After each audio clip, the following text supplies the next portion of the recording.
कांग्रेस की एक ही स्ट्रैटेजी है कि गरीब की, युवाओं की, महिलाओं की, पिछड़े वर्ग की, शोषित की आवाज बनकर वो हमेशा भाजपा की दमनकारियों नीतियों के सामने संघर्ष करती रहेगी।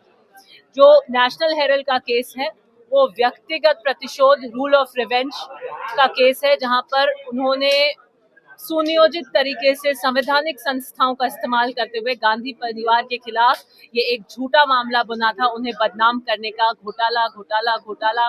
नेशनल हेरल्ड जो स्वतंत्रता संग्राम में जिसकी एक मशाल जलाई, जो एक लोकतंत्र का, स्वतंत्रता का एक प्रहरी रहा, उसके माध्यम से गांधी परिवार को बदनाम करना चाहते थे। उसका पटाक्षेप हुआ, इनके इरादों का पर्दाफाश हुआ, और सिर्फ इसलिए कि राहुल गांधी जी आज की तारीख में कन्याकुमारी से कश्मीर तक हजारों किलोमीटर पैदल चले, उन्होंने देश की आवाज को उठाया। वो गरीब की आवाज को उठाते हैं, वो सरकार को चुनौती देते हैं, वो हमेशा उनकी दोहरी नीति को का पर्दाफाश करते हैं। उन्होंने जो पर्दे के पीछे वोट चोरी का जितना बड़ा खेल हो रहा था, वो महाराष्ट्र में जैसे वोटों का एडिशन हुआ, हरियाणा बिहार में जैसे डिलीशन हुआ, उसकी कलई खोली। यही कारण है कि इन सबको भटकाने के लिए इनको बदनाम करने की कोशिश करें। गुजरात में खड़ी हूँ, दांडी मार्च जहां से आपका शुरू हुआ उससे कुछ किलोमीटर दूर सूरत के अंदर, तो मैं ये देखती हूँ कि जो प्रधानमंत्री जी गांधी की धरती से आए और वो गांधी के नाम को हटाकर किसी योजना को प्रारूप बना रहे हैं, तो वो अपने आप में देश के राष्ट्रपिता को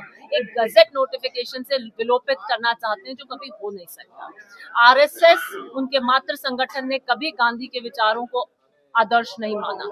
उन्होंने 52 साल तक तिरंगा नहीं फहराया, उन्होंने कभी वंदे मातरम नहीं गाया। आज वंदे मातरम पर चर्चा कराना चाहते हैं क्योंकि बंगाल के चुनाव आए हुए, तो हर चीज चुनावी मोड में है।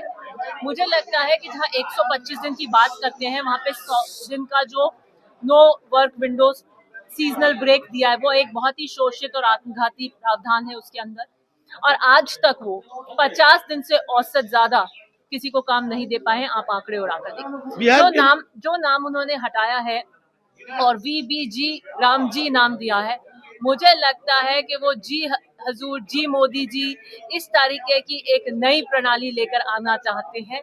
और जी गोड जी कर रहे हैं, उनको भी आप स्वाधि प्रज्ञा को उन्होंने बस भाजपा से नहीं निकाला, तो मुझे लगता है ये उसी को प्रतिबिंबित करता है। अपने विरोधियों के ऊपर उनको बदनाम करें, उनको बदनाम करके हमें हल्का जानकर आप बहुत अपने आप को भारी मान रहे हैं। हम जानते हैं कि आप कितने मयाली।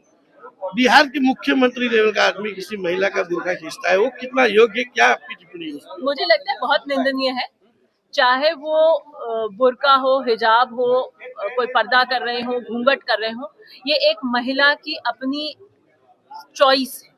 और खासकर जब जनप्रतिनिधि और एक सूबे के एक मुख्यमंत्री अगर किसी पद पे बैठे हों, उनसे इस तरह का आचरण बहुत निंदनीय है। इसकी हम भर्त्सना करते हैं, कड़े शब्दों में निंदा करते हैं।